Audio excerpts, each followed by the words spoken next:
Surat Diwali vacation દરમિયાન ખાનગી બસોના ભાડે વધારી દેવાતા હોવાની લેખિત ફરિયાદ ડાયમંડ વર્કર યુનિયન ગુજરાતે સુરત જિલ્લા કલેક્ટર અને પોલીસ કમિશનરને લક્ઝરી બસોમાં ઉઘાડી લૂંટ રોકવા બસ ભાડા નિર્ધારિત કરવા માટે માંગ કરી છે।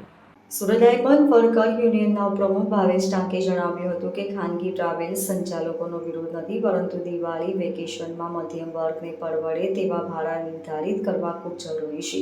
લાંબા સમયથી આ ઉદ્યોગ મંદીનો સામનો કરી રહ્યો હોવાથી સૌથી દયનીય હાલત રત્ન કલાકારોની થઈ છે। દિવાળીના સમયે રત્ન કલાકારો મોટી સંખ્યામાં ખાનગી બસોમાં પોતાના વતન જાય છે, ત્યારે દિવાળી વેકેશન દરમિયાન ખાનગી ટ્રાવેલ્સના સંચાલકો દ્વારા ભાડામાં ઘણો વધારો કરી દેવાય છે। ઘણી બસોમાં મુસાફરોને ઘેટા બકરાની જેમ બેસાડવામાં આવે છે અને ટ્રાફિકના નિયમોનો પણ ખુલ્લેઆમ ભંગ કરવામાં આવે છે, ત્યારે આરટીઓના નિયમોનું પણ પાલન કરવામાં આવે તે ખૂબ જરૂરી છે। તેમણે વધુમાં કહ્યું હતું કે રત્ન કલાકારો આર્થિક તકલીફોનો સામનો કરી રહ્યા છે, ત્યારે વધુમાં વધુ એસી બસનો ઉપયોગ કરવો જોઈએ। બીજી બાજુ ખાનગી ટ્રાવેલ્સ સંચાલકો પણ સહયોગ આપે અને બસ ભાડા ગરીબ મધ્યમ વર્ગના લોકોને પરવડે તેવા રાખવામાં આવે એવી માંગણી કરાઈ હતી।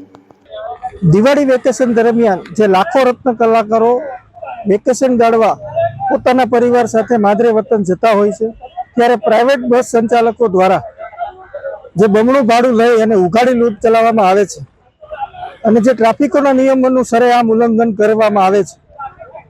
એક સોફાની અંદર 2 જણાની કેપેસિટી હોય તો 4 ને 5 જણા બેસાડી અને મુસાફરી કરવામાં આવે છે, જીવનું જોખમ પણ છે। તો આ બાબતે અમે ભાડાનું બંધારણ કરવા અને ટ્રાફિકોના નિયમોનું સરેઆમ ઉલ્લંઘન કરે છે એની ઉપર કાયદેસરની કાર્યવાહી કરવા માટે સુરત શહેર પોલીસ કમિશનર અને સુરત શહેર કલેક્ટરને એક આવેદનપત્ર આપવામાં આવેલ છે।